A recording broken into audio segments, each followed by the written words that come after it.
Hey everyone. So yeah, we'll just be making breakfast and let's see for how long it stands ahead.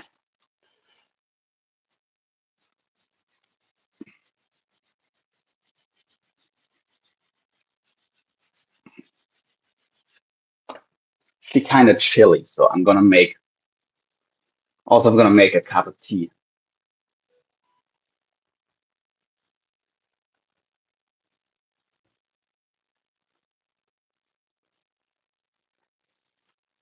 And I'm gonna turn the stove on. Ugh.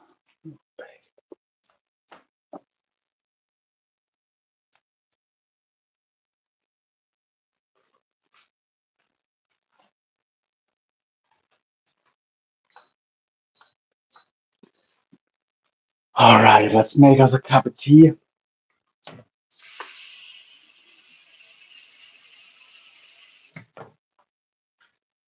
warm those old cranky bones.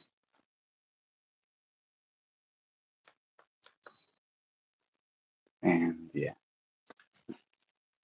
and enough of that. Enough of that. Anyway,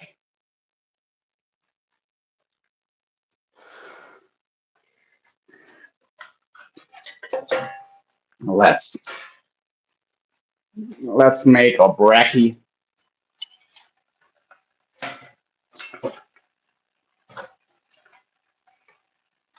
Shit, there's still some water left inside. That's no one watching. Hi there. So yeah, let's go in with 20 grams of our coffee protein and 20 grams of unflavored whey, then some chocolate and cocoa powder, not actual chocolate, but yeah.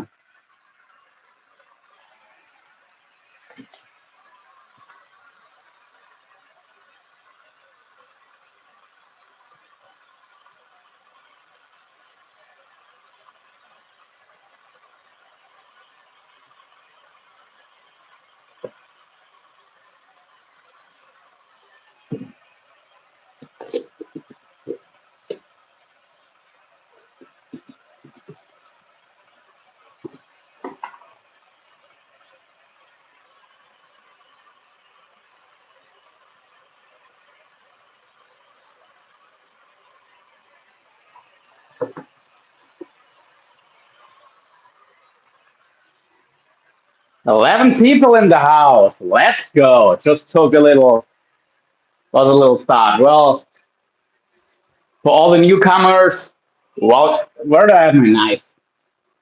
I don't know. For the welcome to Dundee in the kitchen. But yeah, I'll tip my hat for y'all. Anyway, wow, some more.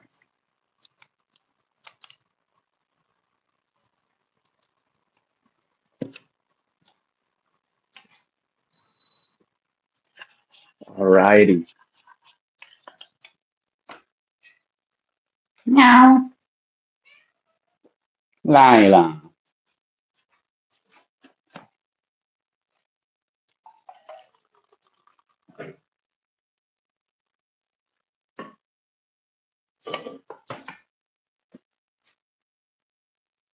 Meow.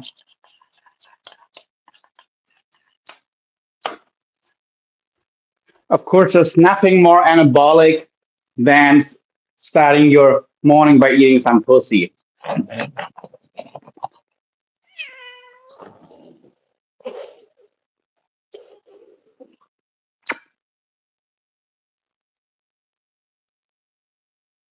Hmm?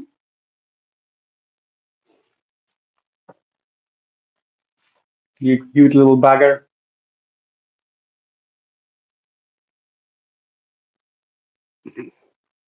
Her face is just.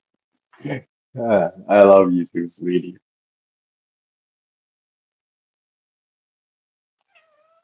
Okay, you've got enough. Enough of my shenanigans. I get it.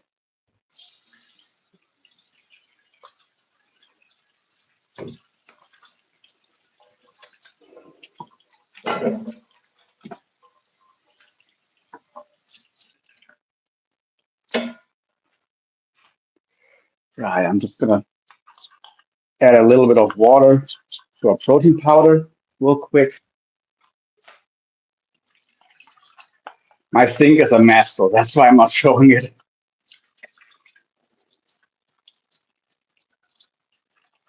Yep, that'll be enough.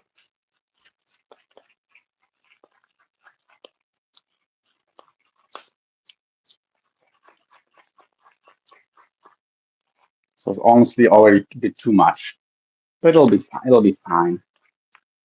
It'll be fine. Next, we're gonna need a little bowl for our pancake batter. You're gonna go in with 40 grams of flour. That was too much.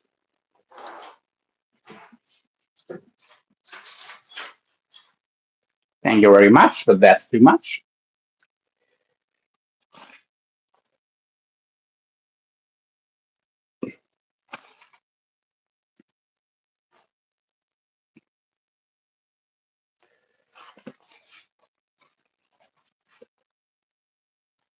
Yeah, that'll be good.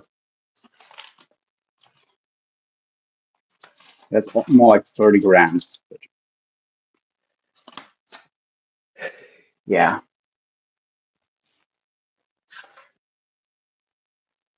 just a tiny bit of. And let's get the pan, which does with some water and dish soap in here at the moment to clean it. The stove. Where did I put my salt?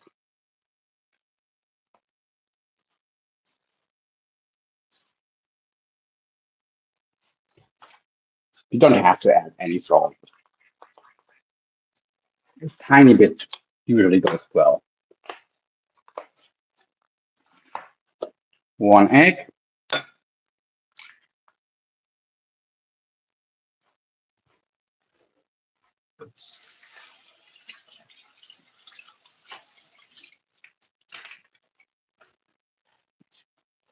And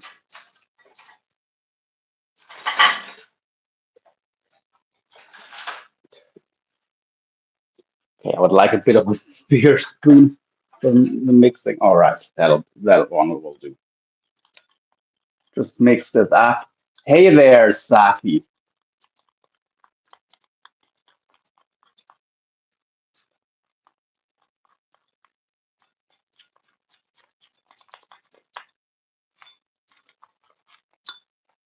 Okay, that is already hot, hot, hot.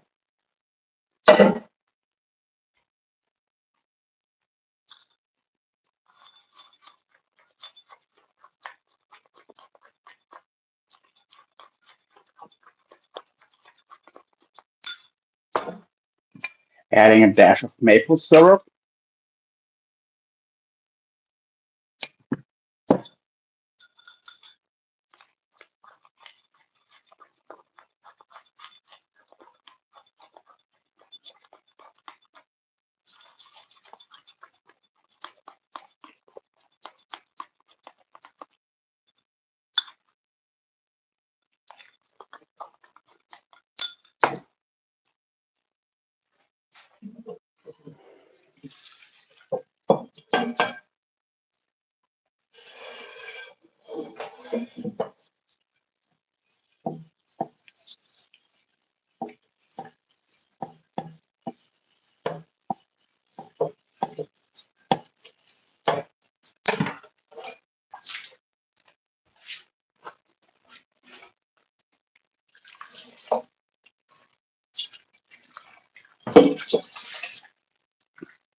All right.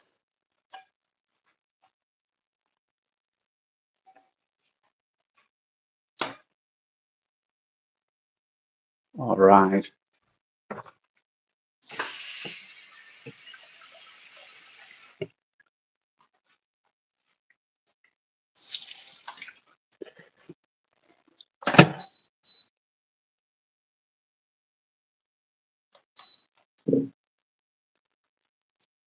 Hi there, Altan.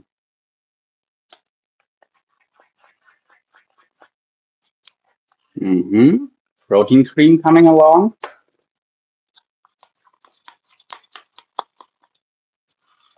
or batter. Gonna get some water.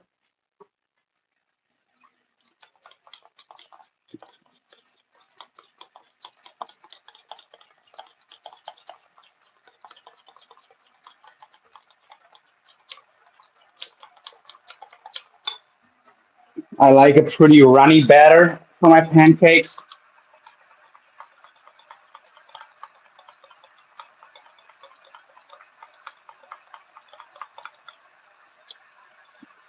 This could be too runny, but I actually don't think it is.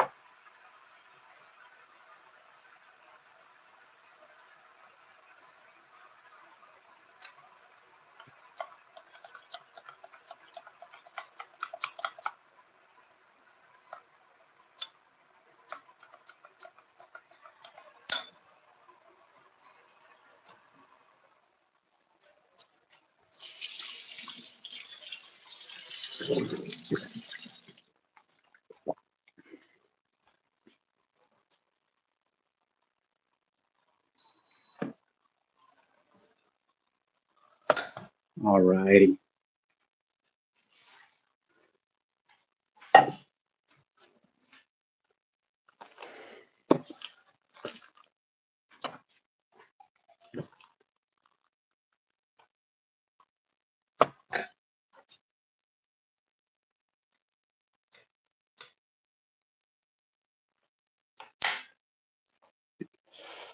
Let's go in with a little bit of olive oil.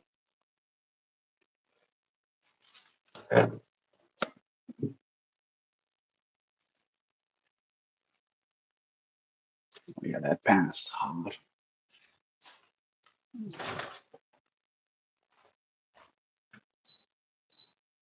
Turn on the light so you guys can actually see shit.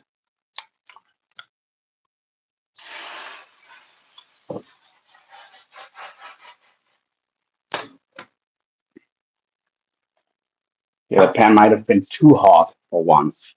Usually I have the pan not hot enough when I start, but I think this time might have actually been too hot. But we'll see. We'll see.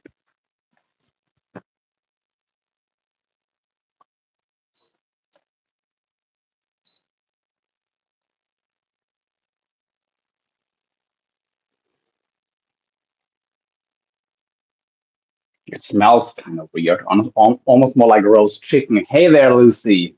Hi, King Della Clark.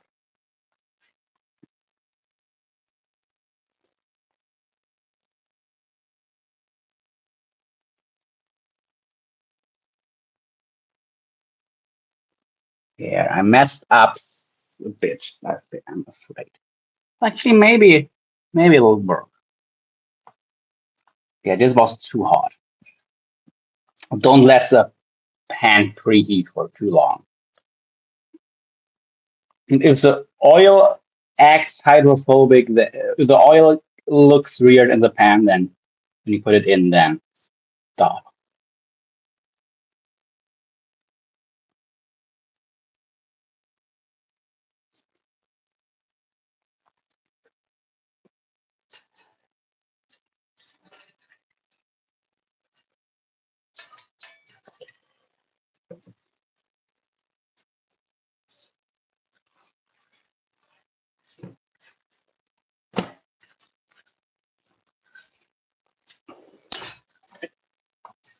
Yeah,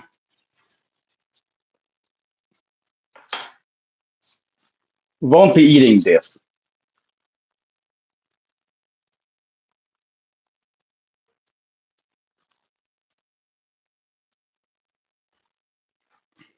This is the first time I've actually screwed it up this badly. So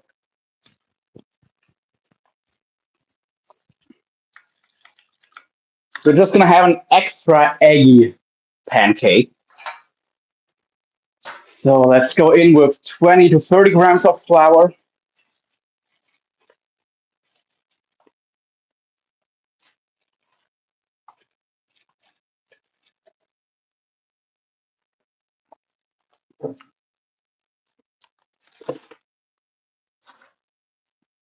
So I'll just restart, by the way. That's what I'll do.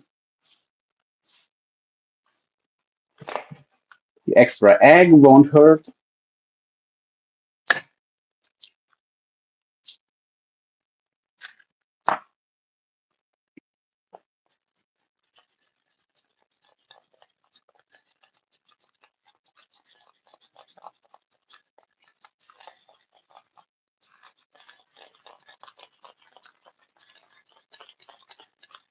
Hopefully you're getting enough protein there to recover from your workouts. I am.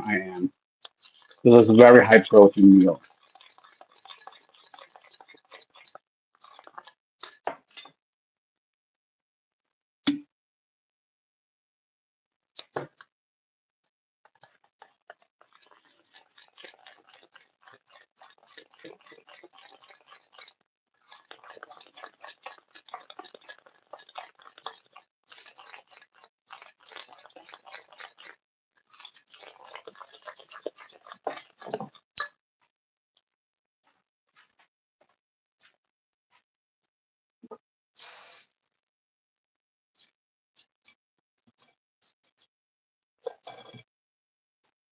Okay.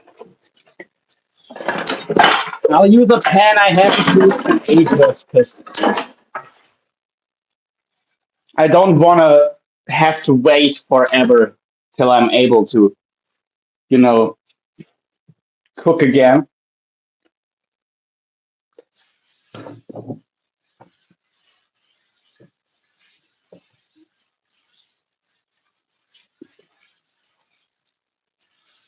I prefer my stainless steel pan, but oh well. Ain't gonna kill me to use an old non-stick pan for one time. A third egg is good for protein. Well, it does have a decent amount of protein, and it's very high quality protein, but also pretty high in fat. So unless you just eat the egg whites, you can't really use it as your primary protein source, unless you're like on a low carb, high fat diet.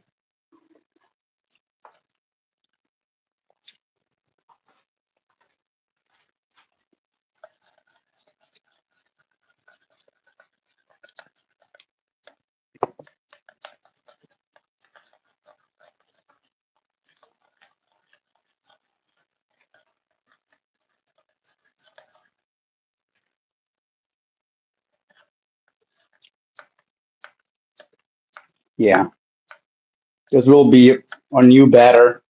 We're just gonna use this pan because it'll take a while since the other pan will be cleaned. But tomorrow I'll be using the other pan again. I am confident that I'll be able to clean it till then.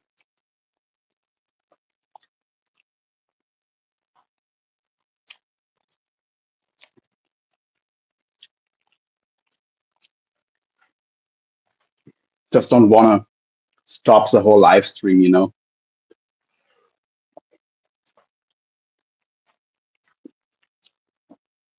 Should be hot enough.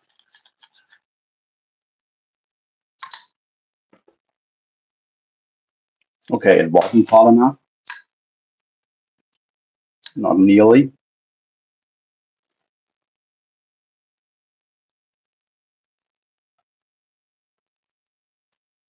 You actually don't want your batter to just run over the pan. Usually means actually two things. Your batter is too liquidy, which actually I know this batter is pretty liquidy, but not too much, or your pan is too cold.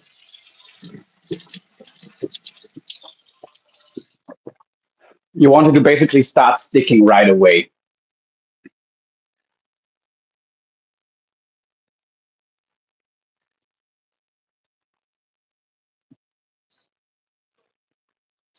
Yeah.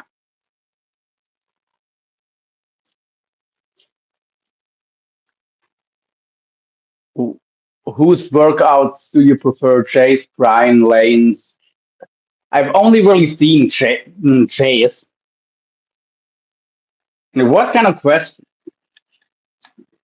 I probably wouldn't do any of them personally, and I'm not gonna. But that's because look. I'm not gonna. I'm not just not gonna answer that now. I'm not here to make any enemies or whatever.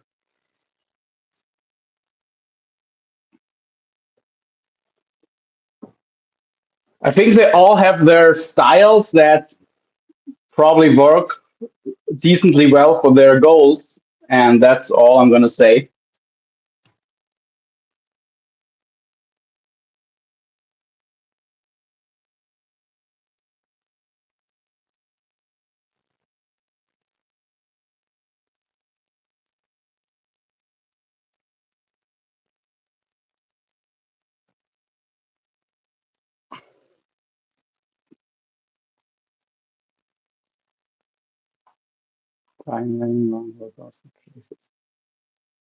Okay,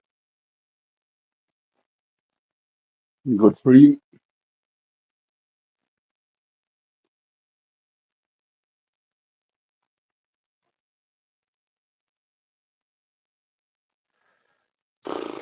Like I said, I don't really. I know I don't train like Jace. I used to, but I don't anymore. I don't know which one of them is most similar to me, honestly. I couldn't tell you.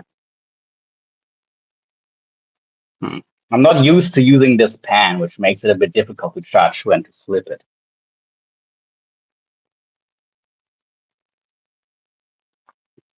Is it sticking more than on a fucking stainless steel?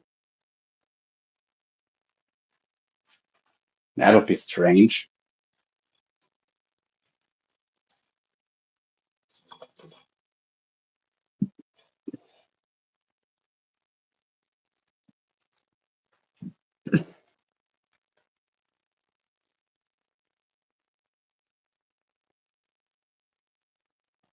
Okay, there it's starting to separate. Good. That's a sign I was waiting for. I think these high balls are actually not good for making pancakes.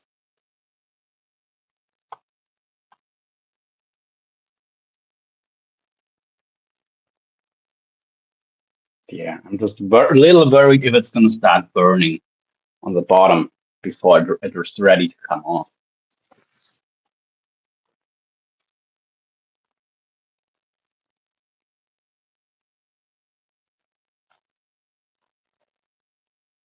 It is tricky to get the cook right on a pan you're not used to. Do you still train your neck? Of course. Why would I have stopped since like a week ago? I mean, on my last live stream, I did a neck workout that was 2 days ago.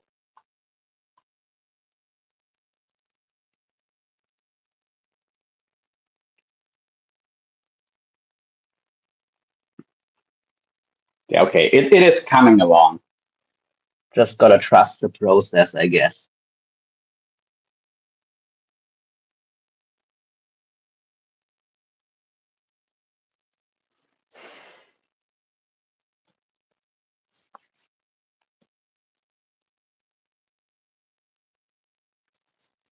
But yeah, this neck.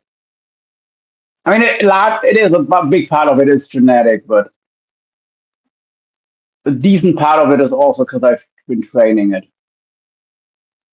and it has saved my life. So I'll definitely keep going.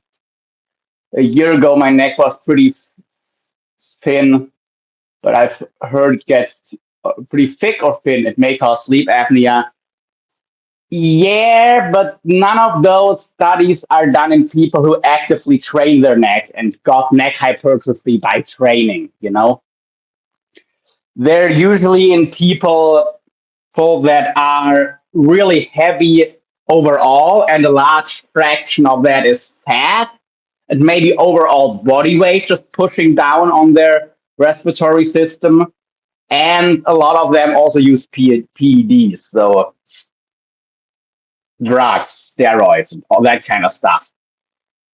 And with that stuff, also body structures grow that aren't muscle and can interfere with healthy living, let's say. So, okay, yeah, it wasn't burning at all.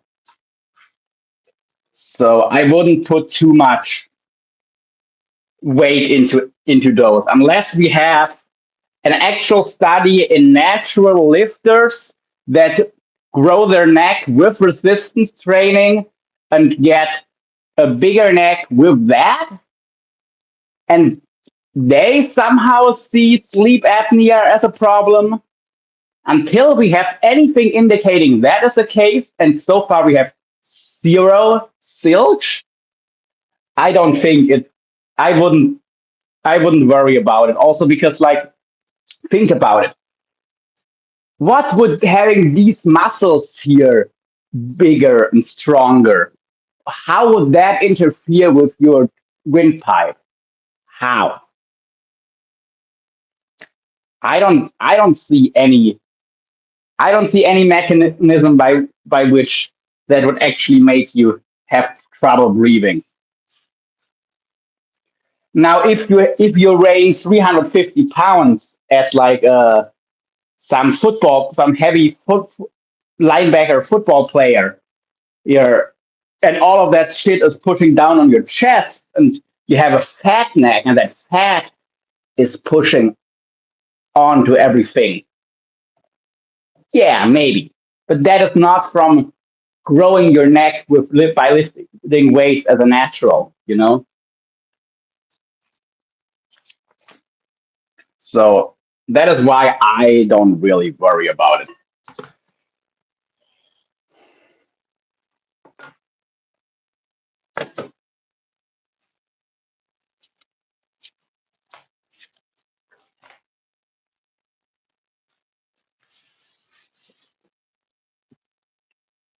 Yeah, I definitely don't.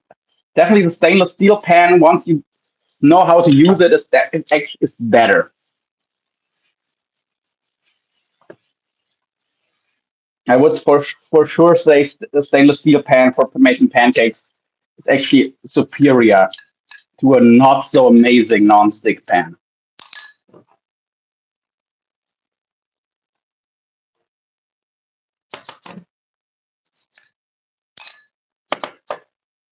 But yeah, anyway,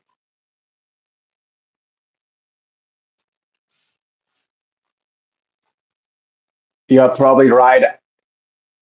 I imagine it's people who are overweight who may have sleep apnea from a thick neck, as well as neck curls. I've heard barber shrugs as well. Working the traps also works the neck and deadlifts to an extent.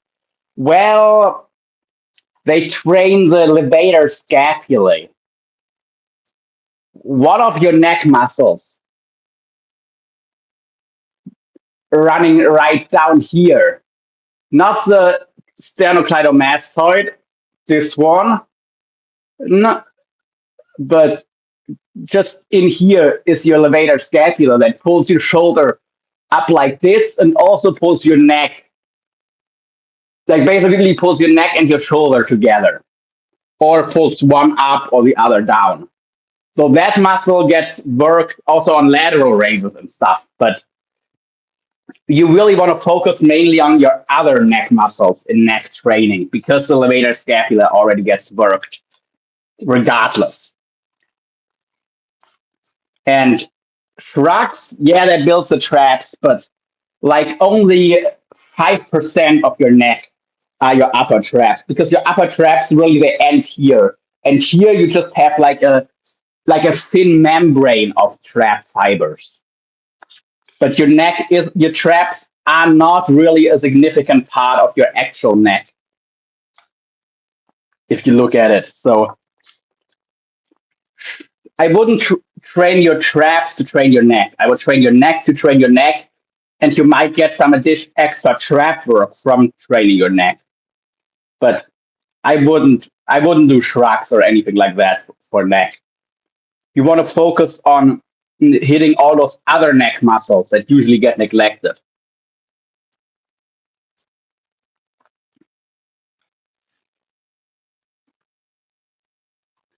And those muscles that shrugs and deadlift and stuff would hit, they also get smashed by direct neck work. But there's still 20 other muscles that don't get hit unless you do direct dedicated neck work. That is why if you want to train your neck, do something that actually moves your neck.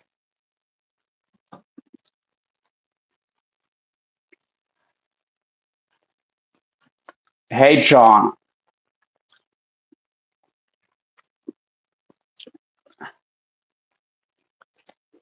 So for the back part of your neck, do neck extensions. You can also do lateral neck flexion and rotation, but for building muscle, neck curls and neck extensions are the primary ones. But like for example, lateral neck flexion will always highly involve your levator scapula, which tends to be a muscle that might already be overtrained. So yeah,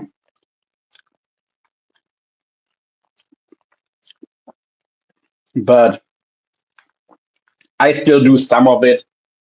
But yeah, the mass builders, quote unquote, mainly will be neck curls and neck extensions.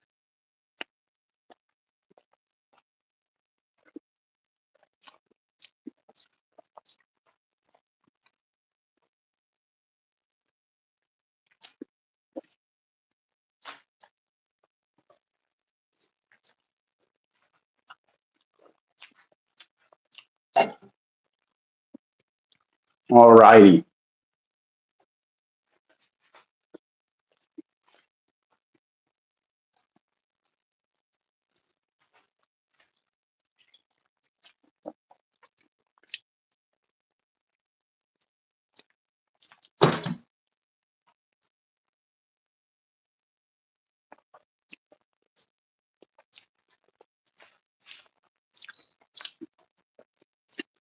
Well, we got our tea.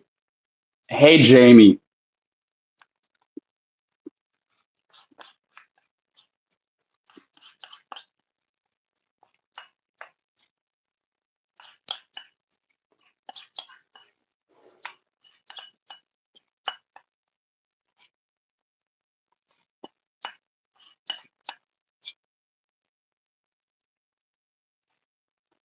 By the way, what time is it?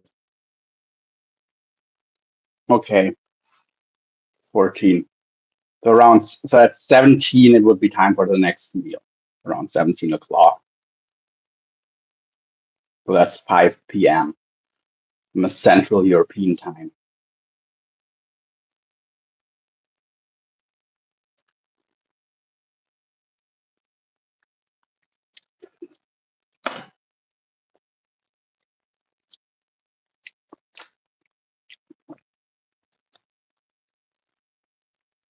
Voila.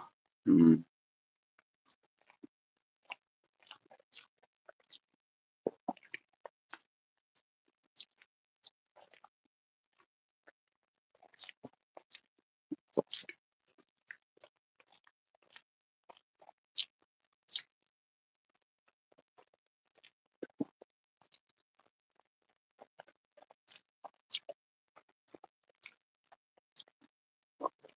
An injury from doing a deadlift with a rounded back. I remember you saying it's okay. No, it doesn't. Well, it does, but I would not tell anyone to go ahead and just pull with a round bag.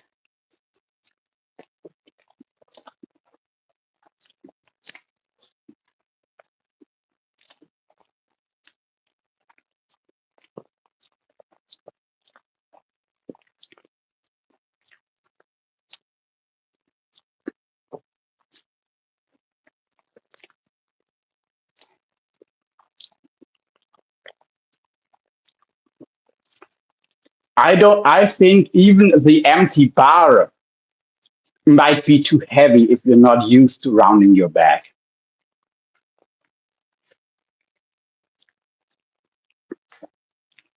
Not sure what that means.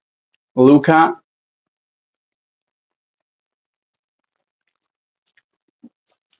I mean, slightly rounding your upper back like this on a deadlift. I do think that is fine for pretty much anyone.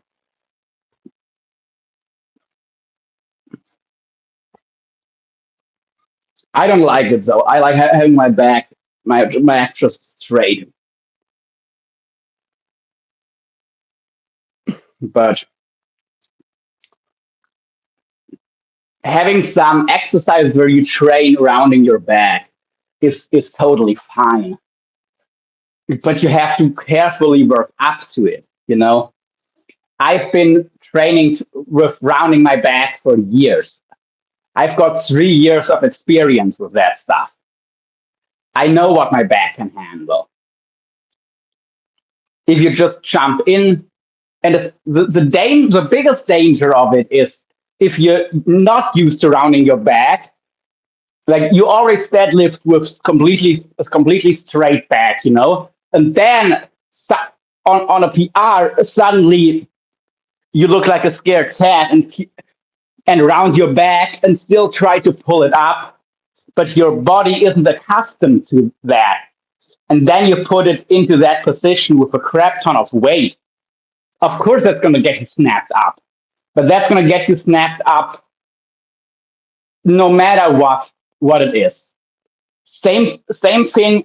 People tear hamstrings a lot of times because they're lifting a weight they could not lift with form that actually targets their hamstrings, but they're using a more quad and glute focused form, which is fine. But like deadlifting like this versus like this, this is all hamstring. But if I go from this deadlifting and somehow maybe my quads are stronger, I shoot up and back, and now a weight that is like 3 times as heavy as what my hamstrings can handle. Suddenly, I put that force through my hamstrings. Yeah, I'm gonna tear a hamstring. Obviously. Same thing with biceps. If I'm in a row, if I'm used to rowing with really loose form and swinging around and stuff, and just pulling on my elbows and not with my biceps, then suddenly I engage my biceps. It's gonna go. Or how people tear biceps on deadlifts. It's because they're using a weight they could never lift with their biceps. Duh, it's a deadlift. But as soon as you engage your biceps and you're pulling 300 pounds or 500 pounds or whatever, of course your biceps is going to go. So that is the whole thing with rounded back deadlifts usually. It's usually just people putting their body in a position with a weight it's not used to, and or it is just not designed to handle. I do not think people should significantly round, like having a bit of a like having your back like this on deadlifts. I mean that's fine. That's what the best powerlifters in the world do.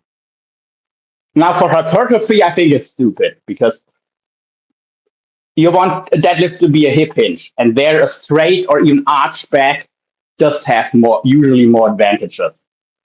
But yeah, I hope that kind of puts it. I tried Jefferson curls yesterday with just the bar, yeah, and that is already a heavy weight. I have yet to use 20 kilograms on a Jefferson curl. I've never used 20 kilograms. Okay, I've done a seated back extension with 50 kilograms before, after I worked up to that weight for several months. I worked up for over several months to using that weight. But yeah, now I just do flexion rows where I round my back. And on deadlifts, I try to keep my back straight. But the good thing is, because my back is used to being rounded underweight, if on a deadlift I screw up and I let my lower back round a bit on accident, I know I'm not going to get hurt because I've used a weight that is not, for one, my deadlifts aren't powerlifting deadlifts. So I'm not going that heavy. and two, I'm used like maybe 60, 70% of that weight and completely rounded my back over like a scared cat with that weight.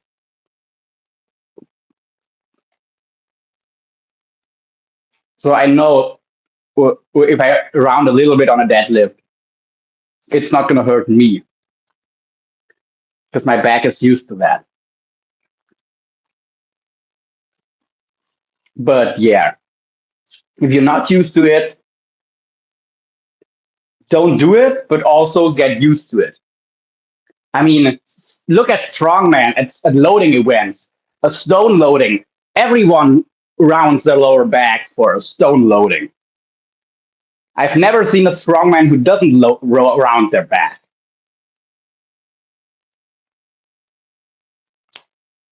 So rounding your back isn't the issue, not being used to it and doing it with a weight that you can only move when you when everything is perfect and then you miss a line in with that weight, that is how you get hurt. And of course, weird stuff always happens. You can always do everything perfectly and still get hurt. That is unfortunately a real thing.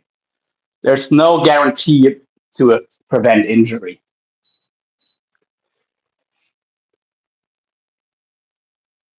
You clearly know the biomechanics of the body, unlike some people who always thanks. Yeah, hip hinge best for hypertrophy.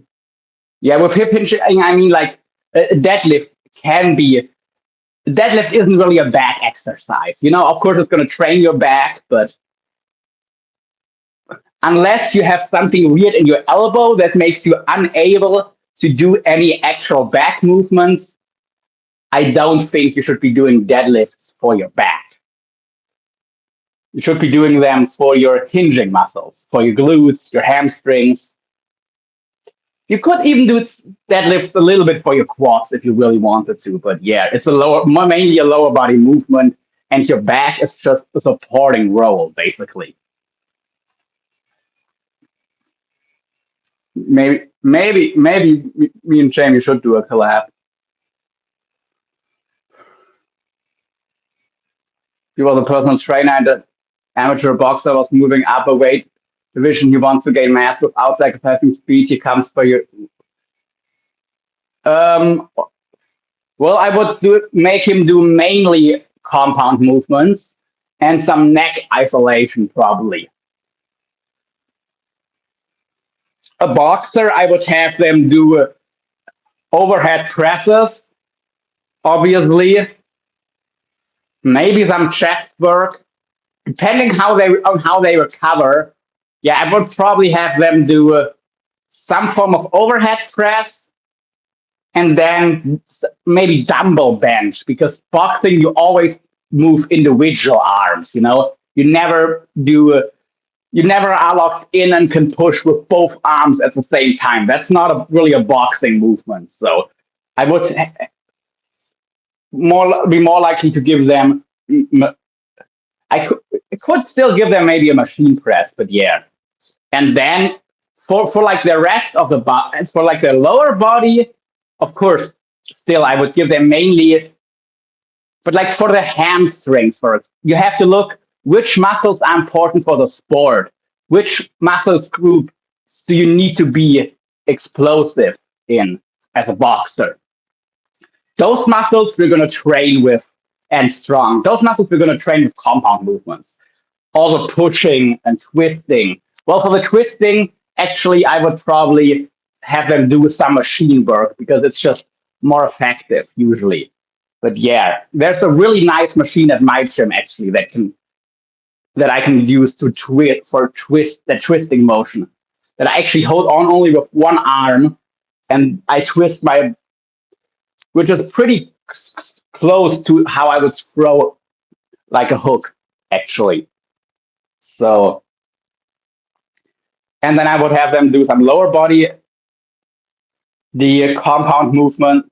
I would have them definitely do reverse squats, which actually trains moving up your hips and stuff. And then for the hamstrings, you could use whatever. Yeah, I can have them do stiff legged deadlift, and I might. I could also have them do leg curls. I wouldn't mind giving a boxer leg curls to target their hamstrings necessarily, just because a boxer doesn't really use their hamstrings a whole lot, you know? They don't need to be like, if they're already doing squats and stuff, yeah. Like, if there's just, or their rotator cuff, I can give them still some rotator cuff isolations because a boxer needs a strong rotator cuff. But they're not using their rotator cuff for punching, you know? Well, that's the kind of way I would think. So muscles that they are actively using in their sport, I will train them with compound movements. The rest, I can train more or less however.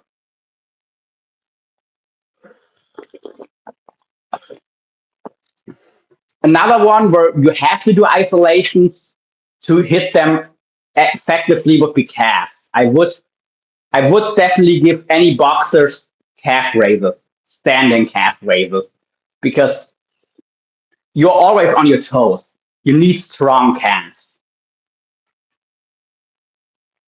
So that is actually a muscle a boxer is using indirectly to punch that I would train also with isolations. But of course, your calves already get hit by doing compound movements, but not enough.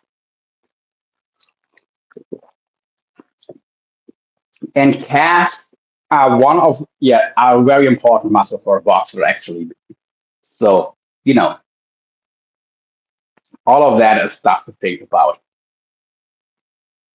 Hell, if I want to, I might even give a boxer a little bit of seated calves, but I probably won't have time because they have their boxing training too, you know? So that is another reason why you mostly do compound stuff, just because most athletes, they don't have that much time for weight training because they're still training their sport. Use both arms when you push the other guy as the weight in face off. True, true, true. Clean and press. True, but nobody, but you don't need the clean part. Who is cleaning? Where in boxing do you do this movement? You only really do this movement. And then maybe you get up. But the thing is you can clean way more than you I might give I wouldn't do it. Look, if they're trying to move up a weight class, we're gonna give them muscle building exercises. If they have already reached their new weight class, then we can start doing some more power based movements, like some power cleans to make them more explosive. But till a very high level of strength, just getting stronger in general will make you more explosive. And it's actually better than dedicated explosiveness work. And the power clean, this part just doesn't really grow much muscle. This part, yeah, that's the overhead press. So let's just do overhead presses without all the extra fatigue of doing this crap. Because that's just going to create a lot of systemic fatigue and axial fatigue for no real good reason. And we need our boxer to be fresh and not fatigued when he does his boxing training, you know?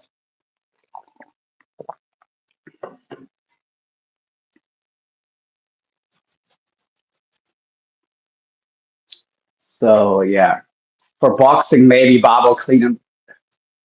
Okay, so, yeah, just,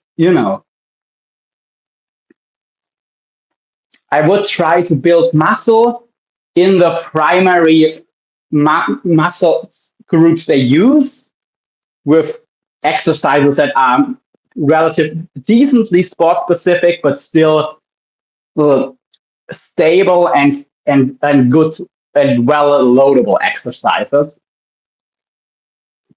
And then I would look at what muscles are we missing that would still be important to hit. And for those muscles, we could do a mixture of compounds and isolations. And of course, we also have to look how much time we're going to use. Like a clean and press would be a good exercise maybe for a boxer that is not trying to put on muscle because it creates a lot of fatigue and not that much muscle growth stimulus. It's going to take quite some time. It's going to take, it's going to create a lot of fatigue, but it's going to be enough muscle stimulus to maintain muscle, but not enough to grow that all that much, not without a whole crap ton of fatigue. Like you could do a hand clean and press, which is basically like half of an upright row into a press, where you mix an upright row into in the shoulder press together. That kind of stuff. For me, though, it just hits my traps more than anything.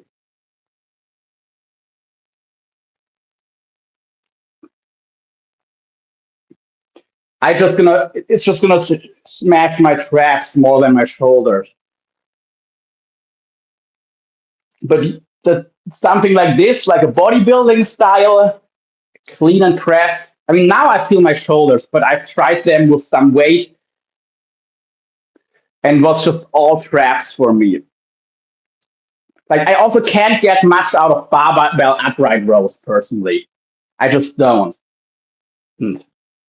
Cable V grip upright rows like this, yeah, I can have them smash my delts. But if I grip like this, nah, for me that's a trap exercise and not much else. So, but yeah, but if you want to train being explosive, you gotta use some momentum. This would be the clean and into a push press. That is not really muscle growth promoting. Like a push press for putting on muscle, you would press like this.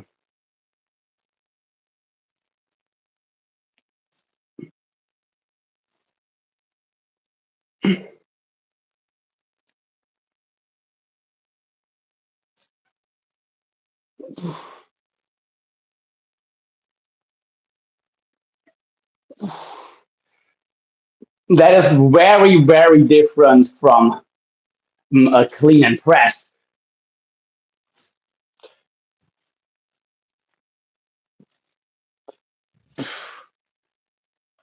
So yeah, clean and press, fine, good sport specific accessory lift for Olympic weightlifting, decent for overall power, but not a muscle building exercise. Unless you really do don't, unless your traps don't take over and you do like the hang clean with like this.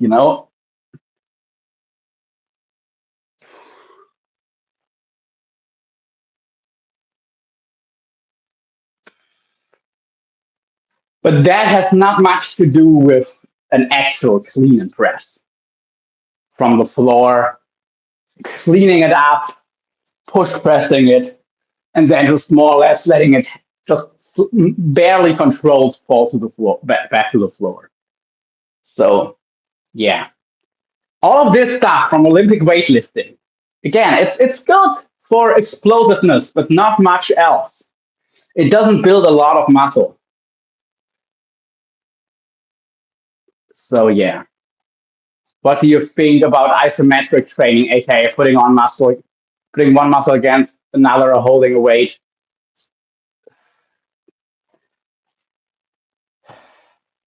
This is a tricky one. Generally, I would say no, but long length, long length isometrics actually do decently well. The problem is you have to get relatively close to failure to build a lot of muscle. And isometric failure is hard. And what even is true isometric failure? You know, I mean, okay, your lower back actually gets into isometric failure on a high rep deadlift, probably, where you try keeping your back locked, and at some point you just can't resist surrounding anymore.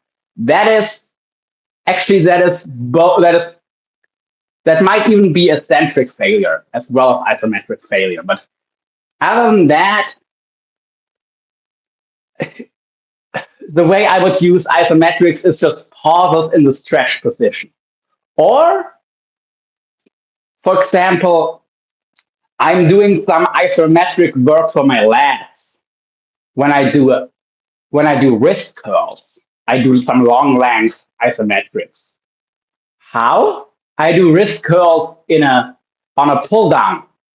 I get myself set up in the pull down, and instead of just whatever letting my arms hang, I actually try to position myself in a way that I have my lats engaged. And while I have my lats engaged with my arms overhead, so the lats are also stretched, I do my wrist curls with the weight from above. That is a way to actually use long length part isometrics. But unless you're rehabbing from an injury and you cannot do dynamic work, and by the way, for strength, forget about it. Because any way that we test strength is through a full or at the very least partial range of motion. Tell me one strength sport where people are just holding a weight and not moving around. Eh, unless it's some very specific strongman event. Sure. But you know what I mean. Thanks for answering, Marlon, about Olympic movements. I agree. I can't imagine them building muscle because, like you said, they are too explosive. Well, they build muscle. Isometrics, even when shorted isometrics, do build muscle. They absolutely do. Just not that much. And have to pay a crap load of fatigue for that muscle growth. You're gonna get fatigued as hell, and you're not gonna build a ton of muscle compared to some really basic full range of motion dynamic lifting. You know, some really basic muscle building exercises, quote unquote. Like, for example, instead of the clean and press, instead of doing, I don't know how many sets you would, to get a decent muscle growth stimulus, and because it's such an explosive movement, you can't really do it once you get fatigued. So you probably have to do like 10 sets of 3 or 10 sets of 5, something like that. Let's say 10 sets of 5. You could probably do three sets of overhead presses and 2 sets of stiff-legged deadlifts and get a way better muscle growth stimulus with less fatigue by doing 5 sets in total, 3 sets overhead pressing, 2 sets of stiff-legged deadlifts, and you'll get more of a muscle growth stimulus out of it than you'll get out of 10 sets of doing clean and pressing.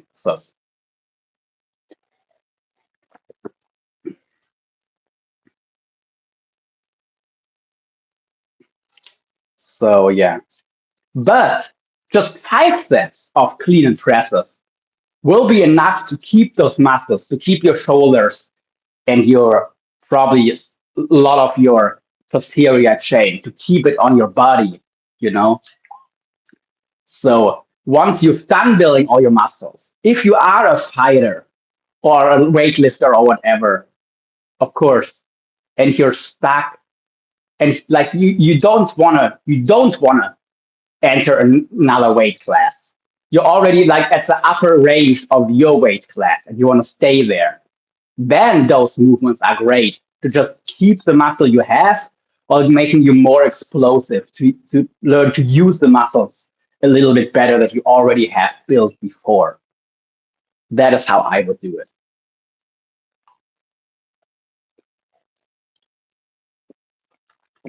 A bit of a different question here, but what do you think about time? Does it have any real objective existence? That's not really what this channel is about.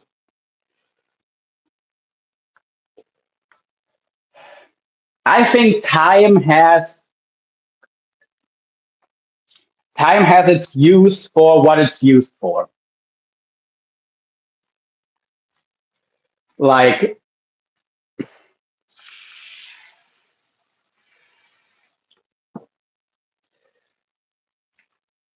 and quite frankly, I don't really care.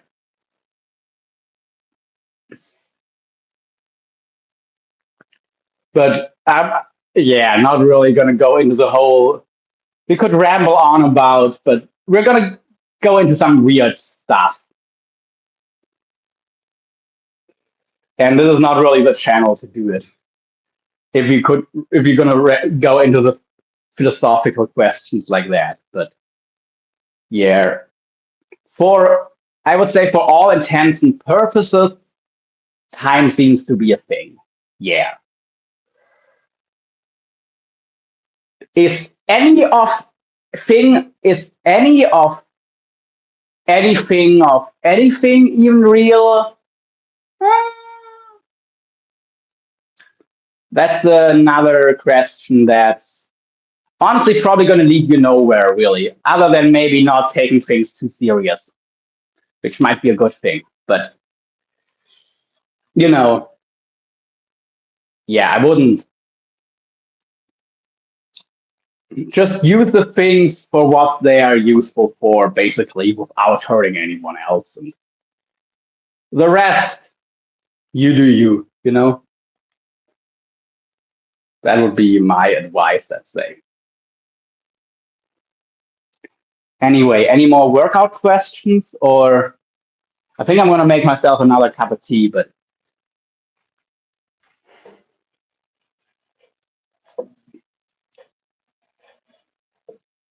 the cooking part is long over. Oh, actually, I'm going to get another pot back on the stove, but you don't really have to watch that. And yeah.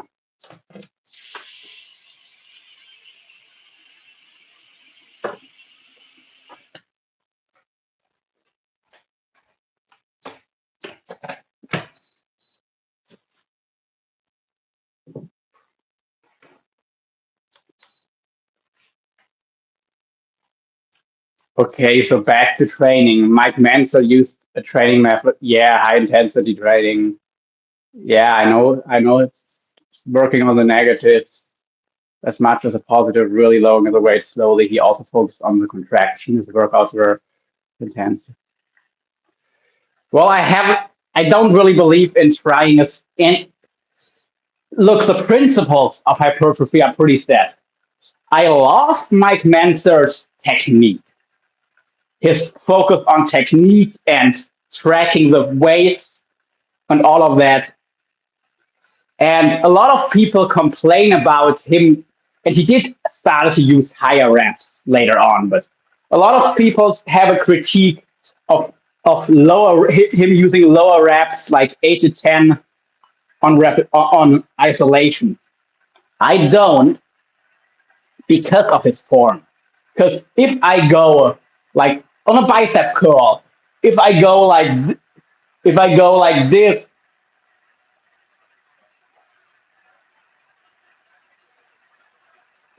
and every rep looks perfect, you can go pretty heavy, or with heavy meaning low reps, and still be safe. You can even do laterals for sets of less than 10. I do that quite a lot. I do sets of 8 on lateral raises.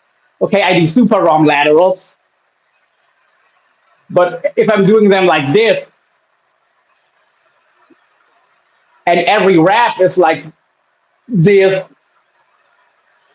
Each rep I'm doing counts for like 3 reps. How most people do their laterals, you know? Most people do something like this. Yes, 3 of those reps count for maybe one like this. So this is something you would take from Mike Manser. His form and technique and stuff. His low volume, use as much volume as you need. And I don't believe in doing 1 set per exercise. I actually, if anything, I believe in doing maybe a few less exercises. So you can do a few sets per exercise because you just waste a lot of time warming up if you warm up properly. And if you don't warm up properly, you shouldn't push yourself to the absolute limits anyway.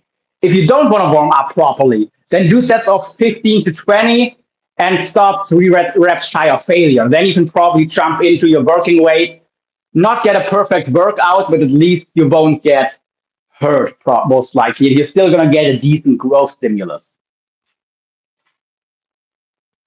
But yeah, like I believe in tracking your weights and using strict controlled form. And I do believe that you can go surprisingly heavy, even on isolation movements, if you have that perfect form that won't budge even when you reach failure. In that case, that is something good to take from Mike Manser. And you might only need, hey Yoda, you might only need 1 set per exercise. I do that. I have exercises where I only do 1 set. I've done that for quite a long time. That's fine. But you might need multiple sets. And instead of doing it like Dorian Yates doing 7 different exercises for his back, just pick 2 or 3 and do 2 or 3 sets per exercise. You get the same volume. You don't have to do as much warming up and shit. So yeah, I don't know. I just made myself another cup of tea. I I would have ended the live half an hour ago, but Clark keeps giving me all kinds of questions, which isn't bad. I mean, these cooking lives, they're supposed to be a bit of a Q&A thing too. But yeah, understandable. Oh, what is understandable? Sorry, I already forgot halfway what I was saying.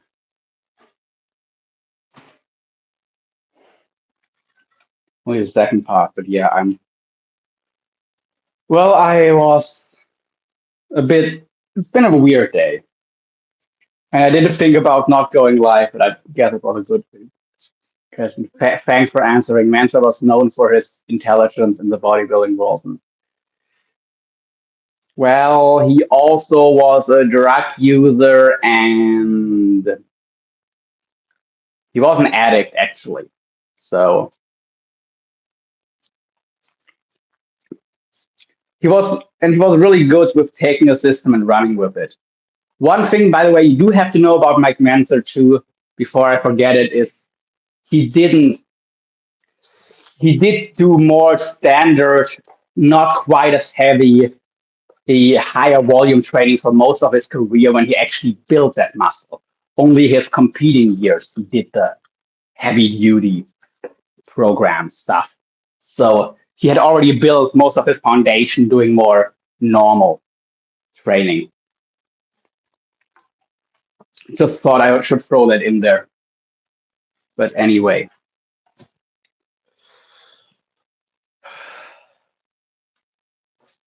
okay. Cup of tea.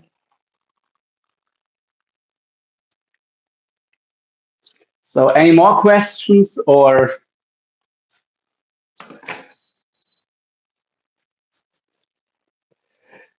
have you gotten enough now?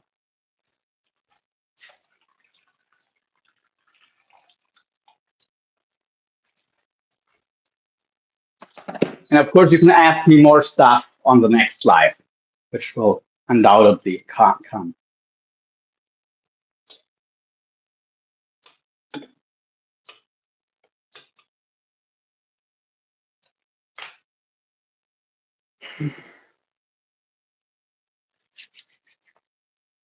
But yeah.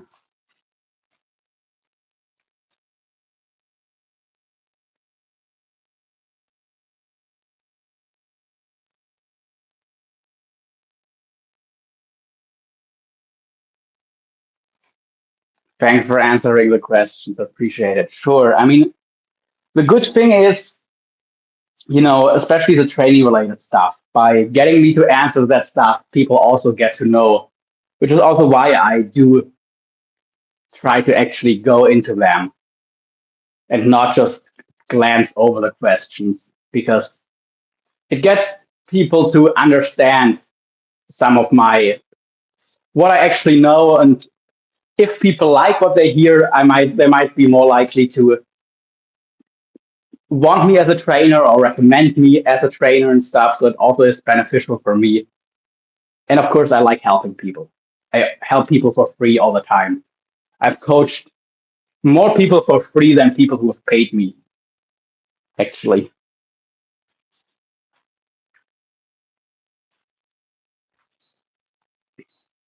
So yeah.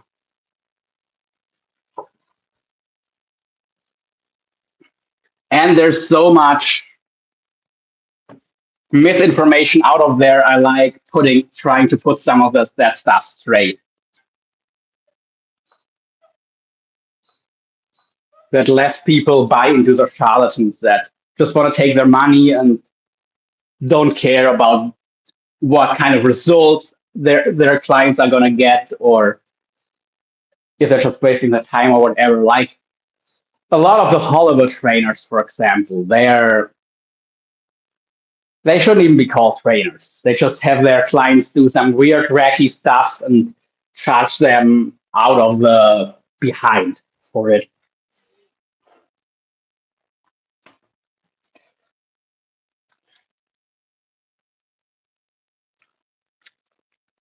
Like a standing bodyweight crunch, best exercise ever, right?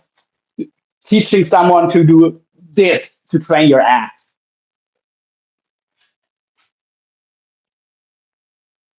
They're probably not even using form this good, but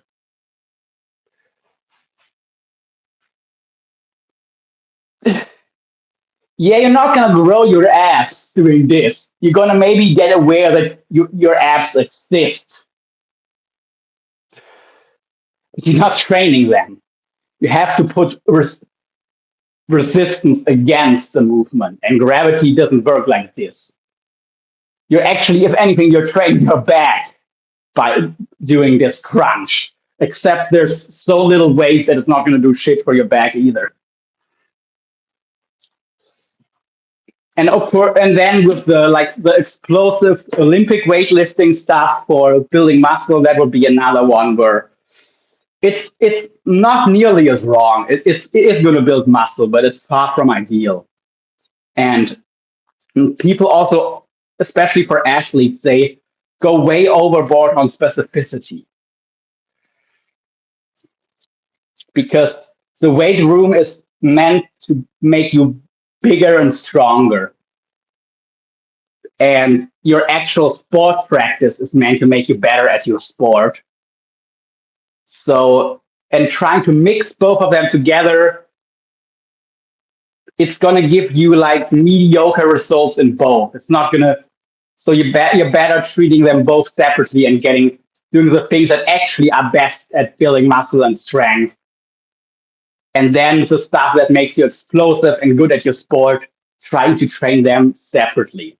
Still have some specificity with your weightlifting, but yeah, people go way overboard on this.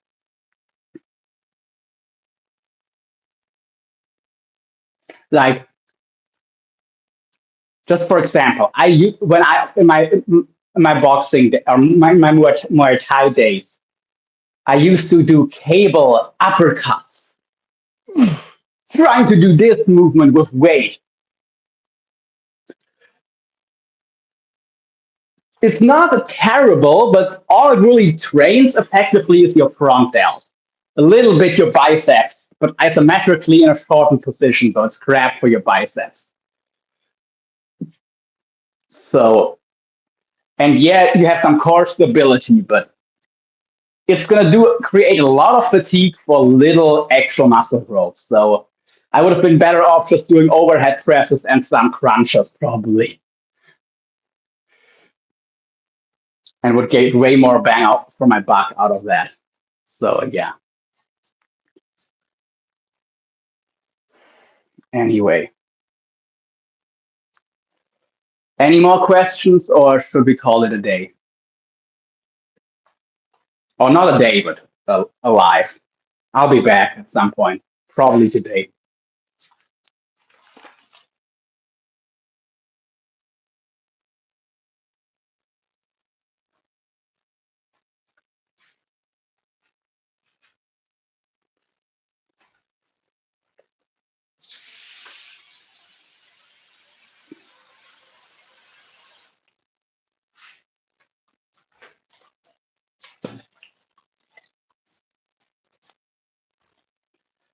That will be it for me. I've enjoyed. Thank you, Mom, for the insights. You're welcome. Okay, so well, I have my tea, and are you working out later or tomorrow? What day is it? Tomorrow. Yeah, I have a workout coming up tomorrow in the afternoon. Tomorrow is Sunday. Yeah, Sunday afternoon. Sunday morning would be better. Less people, but anyway, tomorrow in the afternoon, I'm gonna have my back workout. Back, chest, and core, and shoulders, actually, and a little bit of neck, actually, too. At least I have it on my plan. I could skip it because I've changed my whole neck system, but I think I'll do it tomorrow. So yeah.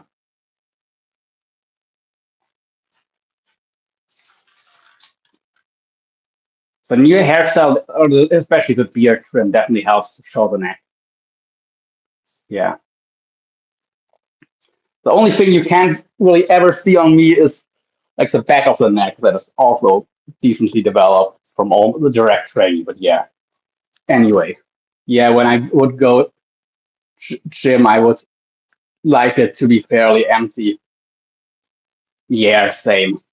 Especially for filming. But I mean, I do have a filming license, so oh well. Actually, Sunday evening is also a really good time because on Sunday evening, almost no one is in the gym. Mondays, Mondays are terrible, but yeah,